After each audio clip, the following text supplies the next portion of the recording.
Hello बच्चों, let's read this question. The question says explain the three major challenges faced by modern democracies. हमारा question हमसे पूछ रहा है वो ऐसे कौन से थ्री मेजर challenges हैं जो मॉडर्न डेमोक्रेसीज फेस करती हैं. आइए अपना आंसर देखते हैं. Three challenges are: first, corruption. Corruption is an issue which affects economy of central, state and local government agencies in many ways. हमारा जो फर्स्ट चैलेंज है किसी भी मॉडर्न डेमोक्रेसी का वो है करप्शन. करप्शन एक बहुत ही बड़ा इशू है जिससे सेंट्रल गवर्नमेंट की, स्टेट गवर्नमेंट की और लोकल गवर्नमेंट की इकोनॉमी इफेक्ट होती है. ठीक है, फिर चाहे वो कोई सी भी एजेंसीज हो, किस तरीके की भी एजेंसी हो, चाहे छोटी हो चाहे बड़ी हो, चाहे लोअर लेवल पे हो चाहे अपर लेवल पे हो, करप्शन जो है एक बहुत ही बड़ा चैलेंज है मॉडर्न डेमोक्रेसीज के लिए. क्योंकि लोग जो हैं बहुत ज्यादा लालची हो गए हैं, बस अपने अपने बारे में सोचते हैं, इसलिए जो है करप्शन इंक्रीज होता जा रहा है दिन ब दिन. Right. Second is role of anti-social elements. Anti-social behaviors are actions which are considered to violate the rights of others by committing crime or nonsense. जो एंटी सोशल बिहेवियर है वो ऐसे एक्शंस होते हैं जो वायलेट किए जाते हैं दूसरों के राइट्स को. यानी हम एक सोसाइटी में रह रहे हैं, हम एक समाज में रह रहे हैं, लेकिन कुछ लोग ऐसे होते हैं जो दूसरों के राइट्स को भी वॉयलेट करते हैं. खुद तो वो गलत कर ही रहे होते हैं, लेकिन उससे दूसरों लोगों को भी परेशानी होती है.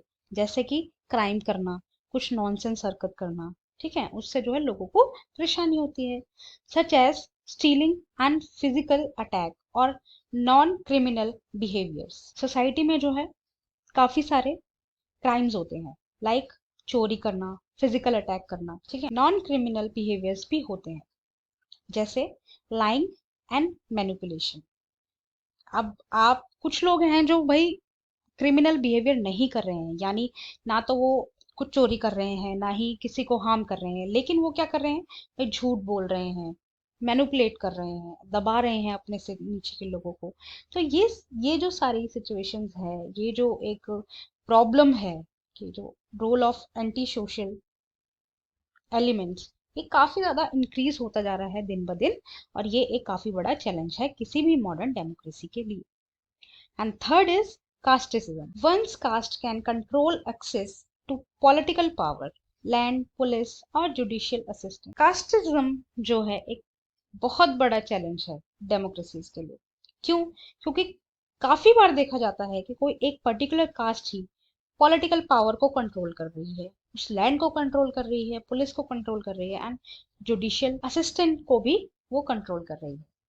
Caste also tend to influence local politics by being local to certain areas. और जो कास्ट है वो लोकल पॉलिटिक्स को भी बहुत ज्यादा इफेक्ट करती है. Political parties in everywhere tend to represent the interest of specific castes.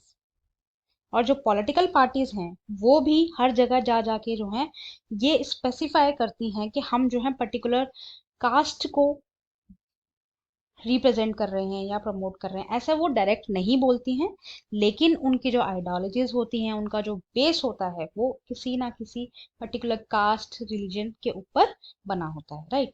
Casteism जो है वो काफी बड़ा चैलेंज है मॉडर्न डेमोक्रेसीज के लिए, क्योंकि जो अब जो स्ट्रेंथ है कंट्रीज की वो काफी ज्यादा बड़ी होती जा रही है, और जिस वजह से बहुत ज्यादा कास्ट भी है. अब इंडिया में ही देखा जाए तो इंडिया में ही कितनी सारी कास्ट जो है एग्जिस्ट करती है.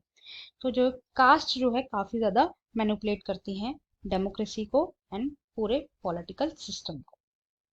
राइट. सो ये थ्री पॉइंट्स थे जिनसे हमें पता चलता है कि कैसे किसी मॉडर्न डेमोक्रेसी को चैलेंज फेस करना पड़ता है.